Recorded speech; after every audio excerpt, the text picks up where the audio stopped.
Hi friends, कैसे हैं आप लोग। आई थिंक आप अपने घर पे सब अच्छे से होंगे। एक बार फिर से आपका मेरे धीरज नर्सिंग स्टडी यूट्यूब चैनल पे आप सबका फिर से स्वागत है। और आज मैं एक नया टॉपिक लेके आया हूँ एनाटॉमी और फिजियोलॉजी से। टॉपिक का नाम है स्मॉल इंटेस्टाइन। बहुत इम्पोर्टेंट है एग्ज़ाम के पॉइंट ऑफ व्यू से, ठीक है। तो उसके बारे में हम आज इंट्रोडक्शन पढ़ेंगे। तो बात करते हैं स्मॉल इंटेस्टाइन। तो सबको मालूम है कि स्मॉल इंटेस्टाइन यानी छोटी आंत। स्मॉल इंटेस्टाइन होता है वो इस जीआईटी ट्रैक्ट का एक ऑर्गन है, एक पार्ट है, या डाइजेस्टिव ट्रैक्ट का एक पार्ट है। एलिमेंट्री कैनाल का कुछ भी बोल सकते हो। Alimentary canal, digestive tract, digestive system उसका एक ऑर्गन होता है जो इम्पोर्टेंट ऑर्गन है। इम्पोर्टेंट किस लिए? क्योंकि यहाँ पे डाइजेशन और अब्जॉर्प्शन का काम होता है। डाइजेशन, फूड का डाइजेशन और अब्जॉर्प्शन होता है। यानी मैं बोलूँ तो कंप्लीटली डाइजेशन और लगभग कंप्लीटली अब्जॉर्प्शन होता है। लगभग कंप्लीटली अब्जॉर्प्शन का नाम क्यों लिया? क्योंकि कुछ अब्जॉर्प्शन है वो लार्ज इंटेस्टाइन में भी होता है, जैसे कुछ कैल्शियम का, मिनरल्स का और वाटर का। ओके, जैसे बात करें हम स्मॉल इंटेस्टाइन क्या है, तो ये एक मैंने डाइजेस्ट सिस्टम का एक रफली डायग्राम बनाया है। तो सबसे पहले डाइजेस्ट सिस्टम की बात करें, एलिमेंट्री कैनाल की बात करें, सबसे कहाँ से स्टार्ट होता है? माउथ टू एनल कैनाल तक होता है, ठीक है। तो सबसे पहले माउथ या बक्कल कैविटी या ओरल कैविटी, उसके बाद में फेरिंग्स, उसके बाद में ईसोफेगस, उसके बाद डायलेटेड पार्ट स्टोमक, उसके बाद में जो पार्ट आता है स्टोमक के बाद में वो स्मॉल इंटेस्टाइन आता है, जिसके बारे में हम आज बात करेंगे। इंट्रोडक्शन पढ़ेंगे। स्मॉल इंटेस्टाइन, उसके बाद में लार्ज इंटेस्टाइन, उसके बाद में रेक्टम, उसके बाद में एनल कैनाल, ये बात, ठीक है। तो बात करते हैं मैंने स्मॉल इंटेस्टाइन। स्मॉल इंटेस्टाइन होता है, देखो, एक स्मॉल इंटेस्टाइन, एक लार्ज इंटेस्टाइन, इनके नाम स्मॉल और लार्ज कैसे पढ़े ये देखो। जैसे मैं ऐसा ही लिखता हूँ स्मॉल इंटेस्टाइन, ठीक है। स्मॉल इंटेस्टाइन होती है वो नेरो होती है। कैसी होती है? नेरो। और लॉन्गेस्ट पार्ट है वो, क्या है? Longest part. नेरो और लॉन्गेस्ट पार्ट है डाइजेस्टिव सिस्टम का, ठीक है। और ट्यूबुलर है, ट्यूबुलर पार्ट है। जो कि लार्ज इंटेस्टाइन है वो कैसा होता है? वो शॉर्ट पार्ट है। Then small intestine, small intestine की तुलना में स्मॉल शॉर्ट है, ठीक है, बट वाइड है। यानी डायमीटर क्या है उसका? ज़्यादा है। डायमीटर स्मॉल इंटेस्टाइन की तुलना में ज़्यादा होता है, डायमीटर ज़्यादा है, ठीक है। और ट्यूबुलर पार्ट है। तो यहाँ जो स्मॉल और लार्ज है वो किस आधार पे? वो डायमीटर के आधार पे नाम पड़ेगा।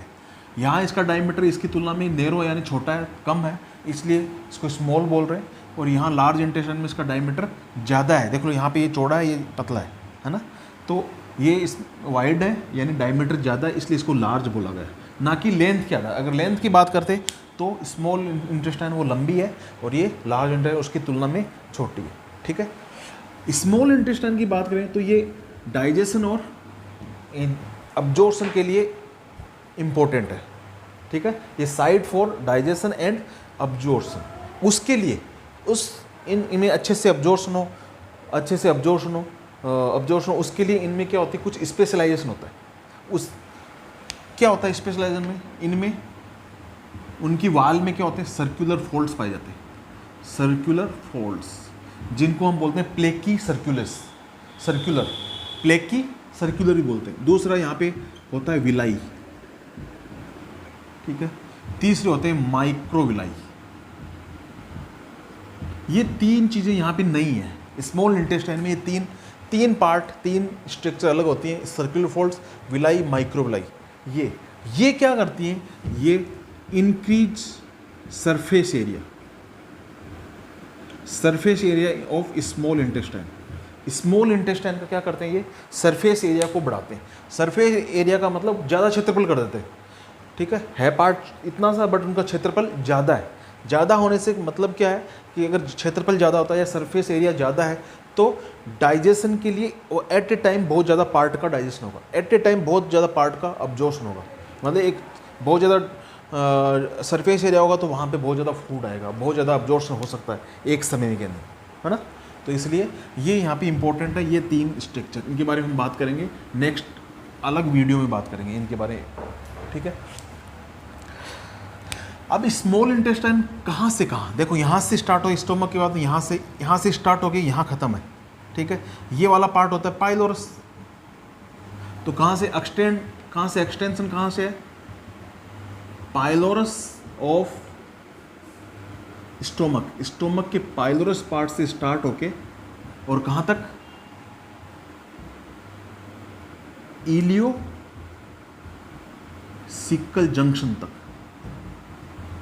इलियोसिकल जंक्शन तक क्या होता है, ये एक्सटेंड रहता है। इलियोसिकल जंक्शन का मतलब दो ऑर्गन वहाँ जहाँ मिलते हैं, तो जहाँ पे इलियम और सिक्कम मिलते हैं, caecum is the part of large intestine, मतलब लार्ज इंटेस्टाइन से स्मॉल इंटेस्टाइन, जहाँ लार्ज इंटेस्टाइन से मिलता है वो पार्ट कौन सा है, वो जंक्शन कौन सा है, इलियोसिकल जंक्शन। तो यहाँ से लेकर पाइलोरस से लेकर इलियोसिकल जंक्शन तक ये एक्सटेंड है, ठीक है, स्मॉल इंटेस्टाइन। ओके, उसके बाद में बात करते हैं हम इसके पार्ट की। अगर मैं लेंथ की बात करूँ स्मॉल इंटेस्टाइन की लेंथ की, तो लगभग 6 से 6.5, कितना 6 to 6.5 मीटर लेंथ होती है, 6 to 6.5 मीटर लेंथ। ये लिविंग में होती है, जो लिविंग होता है उसमें होती है 6 to 6.5 मीटर, ठीक है। ये अगर डेथ हो जाए किसी पर्सन की, डेथ यानी जो डेड बॉडी उसको क्या बोलते हैं, केडेवर। डेड बॉडी को बोलते हैं इन केडेवर, यानी केडेवर में, यानी केडेवर का मतलब डेड बॉडी में। डेड बॉडी में ये जो लेंथ है वो बड़ी हो जाती है, लेंथ बढ़ जाती है। क्यों? क्योंकि वहाँ पे जो लिविंग में जो स्मूथ मसल क्या थी, कॉन्ट्रैक्ट रहती थी, यानी उसकी टोन में रहती थी वो। तो यहाँ पे मरने के बाद में, डेथ होने के बाद में टोन ख़त्म हो जाती है, ख़त्म होने के बाद में वो लेंथ बढ़ जाती है, ठीक है। ये कारण होता है केडेवर में लेंथ बढ़ने का, ठीक है। अब बात करते हैं अपन पार्ट्स की।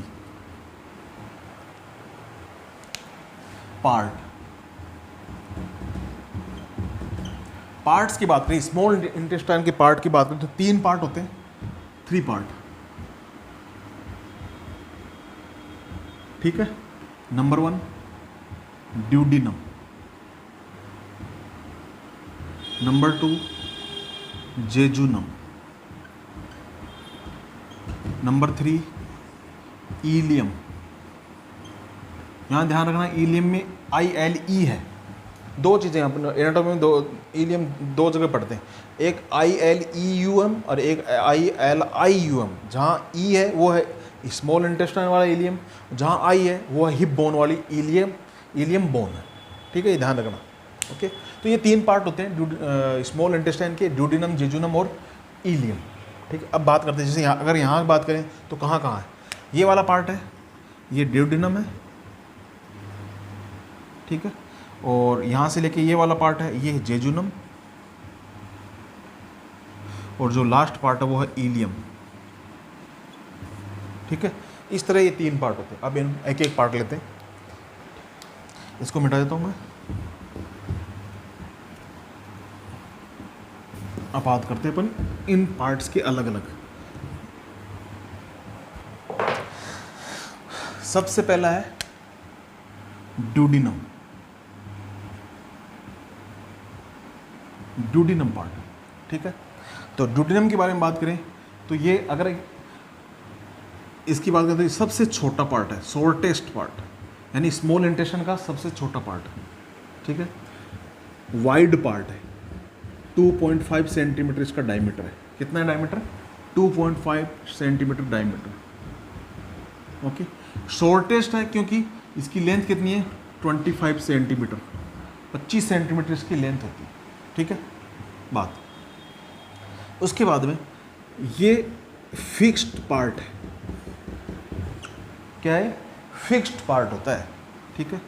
अब जैसे अपन बात करेंगे ड्यूडिनम के पार्ट होते हैं, फर्स्ट, सेकंड, थर्ड, फोर्थ, उसमें जो सेकंड और थर्ड पार्ट है, कौन सा, सेकंड और थर्ड, मोस्टली सेकंड पार्ट वो फिक्स्ड होता है, ठीक है। ये बहुत ज़रूरी है, फिक्स्ड होना बहुत ज़रूरी है। क्यों? अगर ये फिक्स नहीं होगा, यानी मोबाइल होगा, गतिशील होगा, हिलने वाला होगा, तो यहाँ क्या हो जाता है, अगर ये फिक्स नहीं होगा तो ट्विस्टिंग हो जाती है, किसकी, CBD और पेंक्रेटिक डक्ट, इन दोनों की ट्विस्टिंग हो सकती है अगर ये फिक्स नहीं हो, ठीक है। तो ये फिक्स इसलिए बनाया गया ताकि ये दोनों ट्विस्ट नहीं हो, ये इस तरह ट्विस्ट नहीं हो जाए।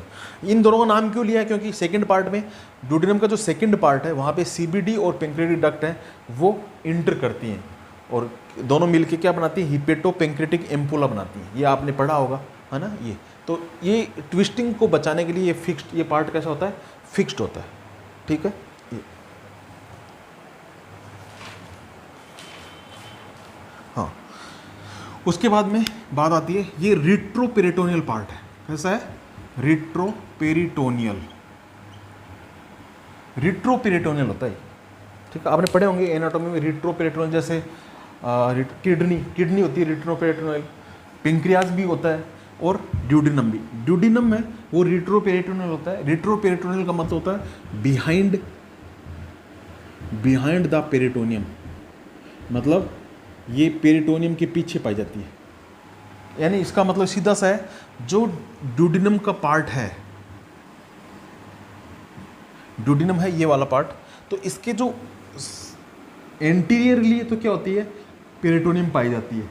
एंटीरियरली तो covered by peritoneum, anteriorly covered by peritoneum, but posteriorly not covered by peritoneum. Okay, उसका मतलब होता है रिट्रोपेरिटोनियल। तो एक्सेप्ट फर्स्ट पार्ट ड्यूडिनम का जो फर्स्ट पार्ट है वो भी कितना? फर्स्ट पार्ट में 2.5 सेंटीमीटर, जो इतना सा पार्ट है वो रिट्रोपेरिटोनियल नहीं होता। यानी कहने का मतलब उनके पीछे की ओर क्या होता है? वो पेरिटोनियम से कवर्ड रहता है या सस्पेंड रहता है। जैसे अगर मैं बात करूँ तो ये किससे सस्पेंड रहता है? आपको नॉर्मली क्या है, ये ड्यूडेनम पीछे से सस्पेंड नहीं है, पीछे से किसी पेरिटोनियम से अटैच नहीं होता, ठीक है। बट ये वाला जो पार्ट है जो एक्सेप्ट 2.5 सेंटीमीटर वाला, वो लेसर एंड ग्रेटर ओमेंटम से सस्पेंड रहता है। लेसर एंड ग्रेटर ओमेंटम से सस्पेंड रहता है, और दिस इज पार्ट ऑफ, ये भी पेरिटोनियम का पार्ट है, ये भी पेरिटोनियम का पार्ट है, ठीक है, जो स्टमक को अटैच करता है बॉडी एब्डोमेनल वॉल से, ठीक है। ये है पेरिटोनियम, ठीक है। पेरिटोनियम जो ड्यूडेनम में पेरिटोनियल पार्ट है, पेरिटोनियल ये रिट्रोपेरिटोनियल होता है, बट इसमें पहला जो 2.5 सेंटीमीटर पार्ट वो नहीं होता, वो किससे होता है? लेसर और ग्रेटर ओमेंटम से सस्पेंड रहता है, ठीक है। ये बात कर रहे हैं। शेप की बात करें, जैसे अभी आपने शेप देखा तो ये इस तरह शेप होती है, ठीक है। तो शेप की बात करें ड्यूडेनम की, तो ये सी शेप्ड है, ठीक है, या उल्टा यू शेप है। यू शेप भी बोल सकते हो या सी शेप भी बोल सकते हो, ठीक है, ये चीज़। अब इनके पार्ट की बात करते हैं अपन, ड्यूडेनम के पार्ट्स ऑफ ड्यूडेनम।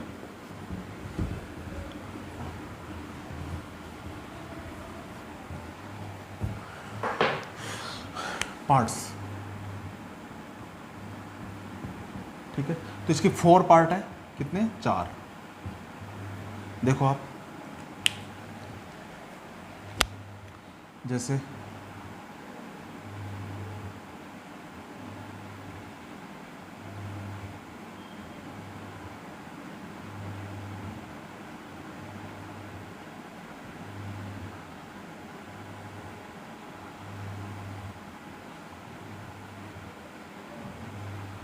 ये है ड्यूडेनम, ठीक है। तो दिस इज ये फर्स्ट पार्ट, ये सेकंड पार्ट, ये थर्ड पार्ट, और ये फोर्थ पार्ट, ठीक है। यहाँ ये फ्लेक्जर जहाँ से ये बेंड हो रहा है, फ्लेक्जर का मतलब ये जो फर्स्ट पार्ट है वो नीचे की ओर बेंड हो रहा है, इसको बोलते हैं अपन फ्लेक्जर को superior duodenal flexure, superior flexor बोल देता हूँ मैं, सुपीरियर फ्लेक्चर, ठीक है। एक फ्लेक्चर यहाँ है जो ड्यूडेनम और जेजुनम, ये पार्ट कौन सा है? जेजुनम। ये पार्ट कौन सा है? जेजुनम ना। यहाँ ये फ्लेक्चर, इसको बोलते हैं ड्यूडिनो, इसको क्या बोलते हैं? ड्यूडिनो जेजुनल फ्लेक्चर, ये होता है, ठीक है। ये वाला जो ये पार्ट है, सेकंड पार्ट है, इसके बीच में हेड होता है,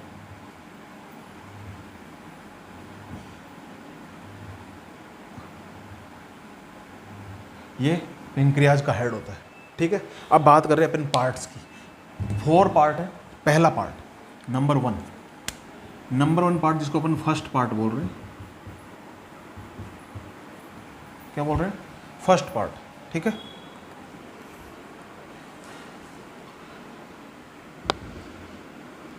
फर्स्ट पार्ट होता है उसको अपन बोलते हैं superior part. Superior part, first part को क्या बोलते हैं, सुपीरियर पार्ट बोलते हैं।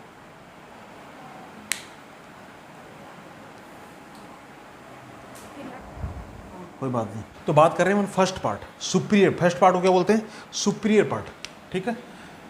फर्स्ट पार्ट को बोलते हैं सुपीरियर पार्ट क्योंकि ऊपर का पार्ट है, इसलिए फर्स्ट पार्ट। अब मैं फर्स्ट पार्ट की यही बात कर लेता हूँ। जो फर्स्ट पार्ट होता है, ये वाला पार्ट, यहाँ आपको पता है यहाँ पे ऊपर क्या होता है, लीवर होता है। तो यहाँ पे लीवर अटैच है, और लीवर का कौन सा पार्ट, क्वाड्रेट लोब होता है लीवर में। क्वाड्रेट लोब को लीवर से ही अटैच रहता है। फर्स्ट पार्ट है, सुपीरियर पार्ट होता है, उसका जो एंटीरियर पार्ट होता है वो लीवर के क्वाड्रेट लोब से अटैच रहता है। किसके द्वारा, हिपेटोड्यूडिनल लिगामेंट। हिपेटोड्यूडिनल लिगामेंट्स के द्वारा लीवर है वो ड्यूडिनम से अटैच रहता है। ड्यूडिनम का फर्स्ट पार्ट है वो लीवर्स के क्वाड्रेट लोब से अटैच रहता है। किसके द्वारा, हिपेटोड्यूडिनल लिगामेंट्स के द्वारा अटैच रहता है, ठीक है। फर्स्ट पार्ट का है। इसकी लेंथ, फर्स्ट पार्ट की जो लेंथ होती है वो लगभग 5 सेंटीमीटर है। कितना है, 25 सेंटीमीटर जो टोटल है ड्यूडिनम की, उसमें 5 सेंटीमीटर कौन है, फर्स्ट पार्ट है। सेकंड पार्ट की बात करते हैं, इंपॉर्टेंट है सेकंड पार्ट, ठीक है। ये जो सेकंड पार्ट है ये वाला, जिसको हम बोलते हैं, नीचे आ रहा है ना, यहाँ से फूड इधर से आएगा तो इसे नीचे आ रहा है, इसलिए इसको बोलते हैं डिसेंडिंग पार्ट। क्या हुआ, नीचे आ रहा है इसलिए डिसेंडिंग पार्ट बोलते हैं। इसकी लेंथ होती है 7.5 सेंटीमीटर। कितनी है, 7.5 सेंटीमीटर, ठीक है। यहाँ देखो, यहाँ मैं मुख्य चीज़ क्या है, यहाँ पे दिख रहा है आपको पेंक्रियाज दिख रहा है। पेंक्रियाज की ये क्या करता है, कवर करता है, covered the head of pancreas. Pancreas के हेड को क्या करता है, कवर करता है। देख लो यहाँ पे, ये पेंक्रियाज के कवर को हेड करता है। ये पेंक्रियाज का हेड है, बॉडी है ना, और हेड, नेक, बॉडी और टेल इस तरह होते हैं, तो हेड को कवर करता है। यहाँ क्या चीज़ है, यहाँ पे बनता है हिपेटो पेंक्रियाटिक एम्पुला होता है, जिसको एम्पुला ऑफ वेटर भी बोलते हैं। एम्पुला ऑफ वेटर, ये क्या है, ये क्या होता है, जैसे मैं यहाँ अलग से बनाऊँ, ये वाला, जैसे ये कौन सा पार्ट है, डिसेंडिंग पार्ट है, जैसे ये डिसेंडिंग पार्ट है, ठीक है। और यहाँ पे ये कौन है, यहाँ पे ये पेंक्रियाज है। पेंक्रियाज की ये पेंक्रियाटिक मेन पेंक्रियाटिक डक्ट है। इधर से कौन आती है, सीबीडी आती है, लीवर से या गोल ब्लैडर से। सीबीडी कॉमन बाइल डक्ट, ये कौन है, सीबीडी। ये कौन है, पीडी पेंक्रियाटिक डक्ट, ठीक है। और ये यहाँ आके मिलती हैं पेंक्रियाटिक, ये सीबीडी पेंक्रियाटिक डक्ट से मिलके क्या बनाती है,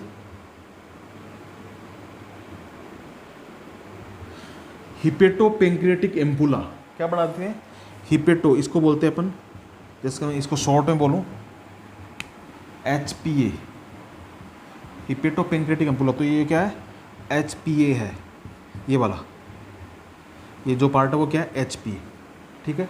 तो या एम्पुला ऑफ वेटर बोलते हैं। तो हिपेटो पेंक्रियाटिक एम्पुला वो जगह है जहाँ पे पेंक्रियाटिक डक्ट और CBD जॉइन होकर क्या बनाते हैं, हिपेटो पेंक्रियाटिक एम्पुला, और जो इंटर करते हैं किसमें, सेकंड पार्ट ऑफ ड्यूडिनम में, सेकंड पार्ट ऑफ ड्यूडिनम, ठीक है। यहाँ पे स्पिंक्टर होता है जिसको बोलते हैं sphincter of Oddi.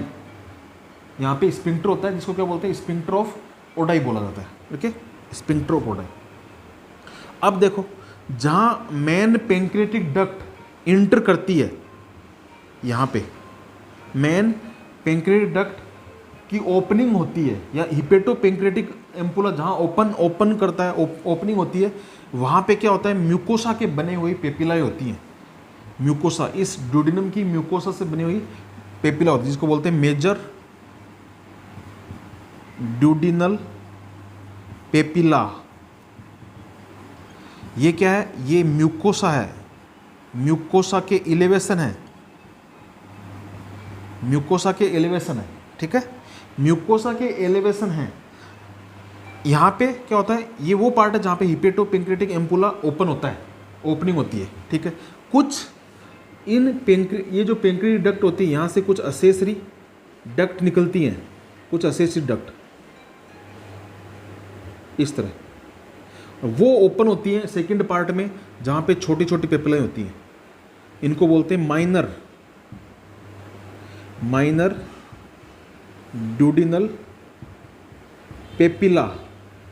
Minor duodenal papilla और मेजर ड्यूडिनल पेपिला क्या है? मेजर तो वो है जहाँ पे हिपेटो पेंक्रियाटिक एम्पुला, या मैं बोलूँ पेंक्रियाटिक मेन पेंक्रियाटिक डक्ट जहाँ ओपन हो रही है, जहाँ हिपेटो पेंक्रियाटिक एम्पुला ओपन हो रहा है, वो होता है मेजर ड्यूडिनल पेपिला। और जहाँ पे पेंक्रियाटिक डक्ट से निकलने वाली जो छोटी छोटी नलिकाएं हैं, डक्ट हैं, जिनको असेसरी पेंक्रियाटिक डक्ट बोलते हैं। इनको क्या बोलते हैं? Accessory pancreatic duct, APD, accessory pancreatic duct बोलते हैं। जो जहाँ ओपन होती है उनको बोलते हैं माइनर ड्यूडिनल पेपिला, ठीक है। ये इंपॉर्टेंट था यहाँ पे। यहाँ पेंक्रियाटिक डक्ट से क्या आता है? Pancreatic juice. सीबीडी से क्या आता है? बाइल आते हैं। जब फूड का डाइजेशन करना होता है तो यहाँ पे, क्योंकि जो ड्यूडिनम होता है वो इम्पोर्टेंट है किसके लिए? डाइजेशन के लिए। जो काइम आया है स्टोमक से, उसका डाइजेशन करने के लिए यहाँ पे एंजाइम्स होते हैं, ठीक है, ओके, ये बात है। अब बात करते हैं थर्ड पार्ट की। थर्ड यहाँ लिख देता हूँ, थर्ड पार्ट ड्यूडिनम का, उसको बोलते हैं हॉरिजॉन्टल। ये वाला सीधा ना, तो इसको बोलते हैं हॉरिजॉन्टल पार्ट, ठीक है। ये 10 सेंटीमीटर है, सबसे लंबा होता है। यहाँ इंपॉर्टेंट चीज़ क्या होती है, यहाँ देखना, यहाँ इंपॉर्टेंट होती है कि इस थर्ड पार्ट ऑफ ड्यूडिनम के पीछे की ओर, पोस्टीरियर, क्या होता है? पोस्टीरियर अवोर्टा, क्या होता है? अवोर्टा एंड आईवीसी। इसके पीछे की ओर कौन क्या होते हैं? अवोर्टा और आईवीसी पाए जाते हैं। और सामने की ओर, यानी इसके सामने, एंटीरियर, क्या होते हैं? Superior मीजेंट्रिक artery and superior मीजेंट्रिक when, SMA और SMV। Superior मीजेंट्रिक artery, superior मीजेंट्रिक when, ठीक है ना। जैसे ये सेकंड पार्ट है, ठीक है। इसके अगर सामने की ओर बात करें तो दो, एक आर्टरी और वेन होगी। ये आर्टरी है सुपीरियर मीजेंट्रिक आर्टरी, और ये है सुपीरियर मीजेंट्रिक वेन, ठीक है। ये तो एंटीरियरली है। और अगर पीछे की बात करें, तो ये, जैसे ये थर्ड पार्ट है, पीछे की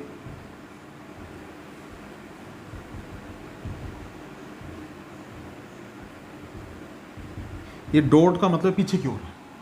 तो ये जैसे अवोर्टा है और ये आईवीसी है, ठीक है। तो थर्ड पार्ट में ये ध्यान रखना आपको, 10 सेंटीमीटर लॉन्ग है और पोस्टीरियरली अवोर्टा और आईवीसी है, और पीछे की ओर, आगे की ओर SMA यानी सुपीरियर मीजेंट्रिक आर्टरी और वेन है। अब बात करते हैं फोर्थ पार्ट।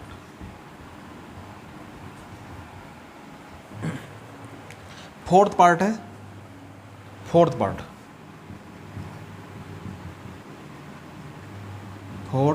पार्ट जिसको हम बोलते हैं असेंडिंग, ऊपर की ओर जा रहा है, देखो ऐसे जा रहा ना, तो इसको बोलते हैं असेंडिंग पार्ट, ठीक है। असेंडिंग पार्ट होता है, ये 2.5 सेंटीमीटर लेंथ है इसकी, ठीक है। ये क्या है, ये क्या करता है? ये जो पार्ट है, इसके बारे में ये है कि जो फोर्थ पार्ट है वो जेजुनम से अटैच है। जेजुनम से अटैच होके क्या बनाता है? मैंने बताया था, जैसे लिखा हुआ है ड्यूडिनो जेजुनल, ड्यूडिनो जेजुनल फ्लेक्जर ये बनाता है, ड्यूडिनो जेजुनल फ्लेक्जर बनाता है, ठीक है, ये बना रहा है यहाँ पे। यहाँ एक चीज़ ध्यान देने वाली बात है कि जहाँ पे ड्यूडिनो जेजुनल फ्लेक्जर और जो फोर्थ पार्ट है ना, थर्ड और फोर्थ पार्ट है, ये पीछे की ओर से suspensory muscles of duodenum, suspensory muscles of duodenum से ड्यूडिनो जेजुनल फ्लेक्जर और थर्ड और फोर्थ पार्ट है, मोस्टली फोर्थ और ड्यूडिनो जेजुनल फ्लेक्जर वाला जो पार्ट है वो पीछे की ओर से पोस्टीरियर एब्डोमिनल वॉल से अटैच रहते हैं, किससे, सस्पेंसरी मसल ऑफ ड्यूडिनम, या इनको बोलते हैं लिगामेंट ऑफ ट्रीट्ज,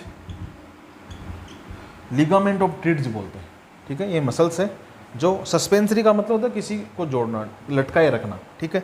तो ये मसल्स होती हैं जो इस फोर्थ और ड्यूडिनल फ्लेक्जर वाले पार्ट को क्या करते हैं, अटैच करती हैं, ठीक है। ये अब बात करते हैं, ये 4 पार्ट हो गए। अब बात करते हैं हम ब्लड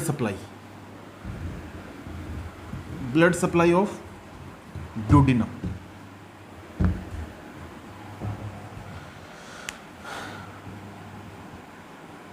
ब्लड सप्लाई, तो ड्यूडिनम की ब्लड सप्लाई में सबसे पहले आर्टरी, कौन सी आर्टरी है जो यहाँ पे ब्लड लेके आती है, ठीक है। 2 होती है, एक तो होती है superior pancreatico duodenal artery, superior pancreatico duodenal artery होती है, ठीक है। ये ब्रांच होती है branches of gastro duodenal artery, gastroduodenal artery की ये ब्रांच होती है, ठीक है। इसको पेंक्रेटिको ड्यूडिनल क्यों बोलते हैं, क्योंकि ये पेंक्रियाज को भी ब्लड सप्लाई करती है और ड्यूडिनम को भी करती है, ठीक है। दूसरी है इन्फीरियर पेंक्रेटिको ड्यूडिनल आर्टरी, ये इन्फीरियर पार्ट को करती है, ये भी पेंक्रियाज को ड्यूडिनम करता है। और ये ब्रांच किसकी है, ये है ब्रांच ऑफ SMA, यानी जो मेन है सुपीरियर मिजेंट्रिक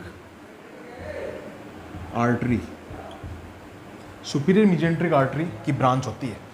मुख्यतः स्मॉल इंटेस्टाइन को जो ब्लड सप्लाई करती है वो 2 ही होती हैं, सुपीरियर मिजेंट्रिक आर्टरी और सीलियक ट्रंक, या सीलियक आर्टरी या सीलियक ट्रंक बोलते हैं, ये दोनों ही इनको ब्लड सप्लाई, फिर इनकी ब्रांचेज आती हैं वो, ठीक है सबको। तो ये ब्लड सप्लाई होगी। अब वेन, कौन से वेन होती हैं जो यहाँ से ड्रेन करती हैं ब्लड को, ठीक है। वेन दोनों यही है, superior and inferior pancreatico duodenal vein, इन्हीं नाम से होती है, बस वो आर्टरी और ये वेन है। ये दोनों फिर क्या करती हैं, सुपीरियर मिजेंट्रिक वेन SMV में ये जो यहाँ से ड्यूडिनम से ये दोनों ब्लड उठाती हैं और किस में ड्रेन कर देती हैं, सुपीरियर मिजेंट्रिक वेन में। फिर ये सुपीरियर मिजेंट्रिक वेन किस में करती हैं, पोर्टल वेन में, पोर्टल वेन। और पोर्टल वेन पता है आपको लीवर में से जाता है, लीवर में से होके जाती है और IVC से हार्ट में चली जाती है, IVC से वो हार्ट में चला जाता है ब्लड, ऐसे चलता है, आपको पता ही है। यहाँ जिसको अपन पोर्टल सर्कुलेशन बोलते हैं, क्योंकि जो मोस्टली जो एब्डोमेन का जो वीनस ब्लड है वो पोर्टल वेन में से होते हुए लीवर से होता है, इसलिए इसको पोर्टल सर्कुलेशन भी बोला जाता है, ठीक है। ये हो गया वीनस यानी ब्लड सप्लाई। अब बात करते हैं अपन नर्व सप्लाई।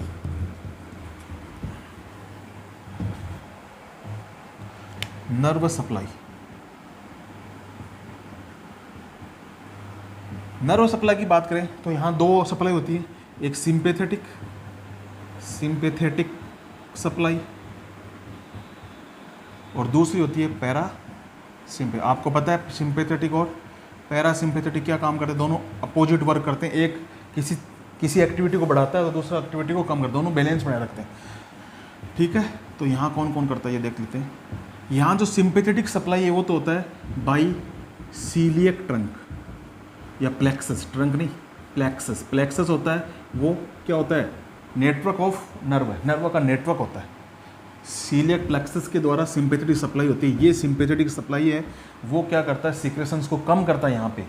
और पैरासिम्पैथेटिक सप्लाई है वो बाई वेगस नर्व है, बाई वेगस नर्व है। वेगस नर्व है वो रेस्पिरेटरी सिस्टम, कार्डियोवैस्कुलर सिस्टम और डाइजेस्टिव सिस्टम तीनों को पैरासिम्पैथेटिक स्टिमुलेशन करता है। ठीक है, तो ये हो गया नर्व सप्लाई। अब बात करते हैं सेकंड पार्ट, जेजुनम। कौन सा? जेजुनम।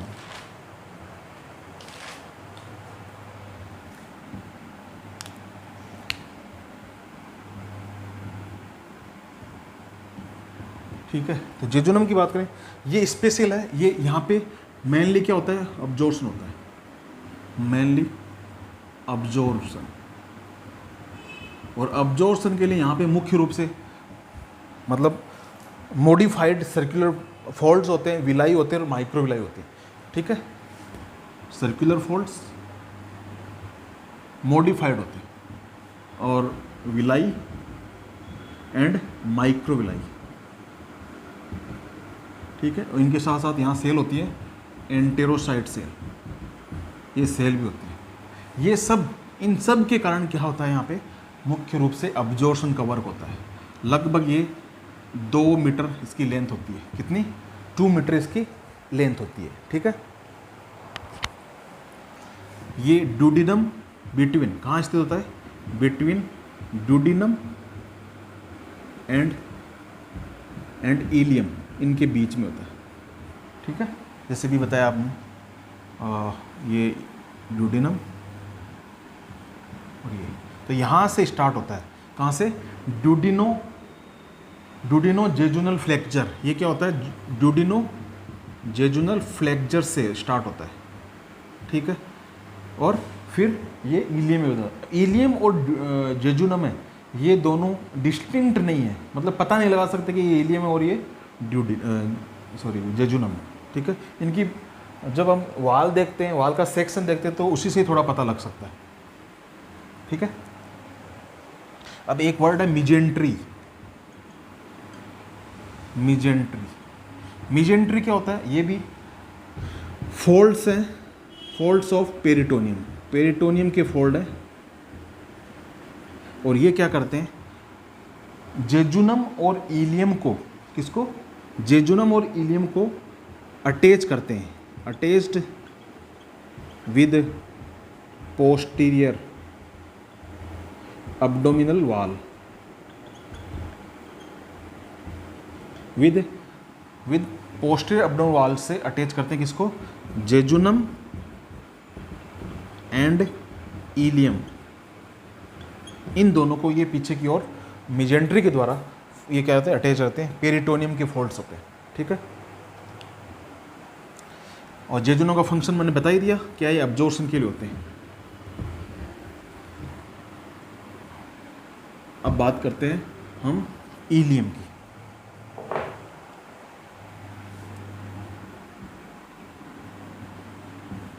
इलियम क्या होता है? इलियम लास्ट पार्ट है। ये क्या है? Last part of small intestine, longest part है इसका, क्योंकि इसकी लेंथ 3 से 4 मीटर होती है। 3 से 4 मीटर इसकी लेंथ होती है। ठीक है, हाँ। अब देखो, जो इसका स्टार्टिंग पार्ट है वो जेजुनम से अटैच है, तो वहाँ तो पता नहीं लगता कि कौन सा पार्ट है, कहाँ से अटैच है। जो लास्ट पार्ट है इसका, जो लास्ट टर्मिनल पार्ट है, टर्मिनल पार्ट या इलियम, वो लार्ज इंटेस्टाइन से अटैच होता है, लार्ज इंटेस्टाइन। और लार्ज इंटेस्टाइन के कौन सा पार्ट है? सिक्कम वाले पार्ट। सिक्कम जो पार्ट होता है वो फर्स्ट पार्ट है लार्ज इंटेस्टाइन का। और क्या बनाते हैं? कौन से जंक्शन पे? इलियो सिक्कल जंक्शन, इलियो सिक्कल जंक्शन पे ये क्या होते हैं? जुड़ते हैं। जैसे ये सिक्कम है,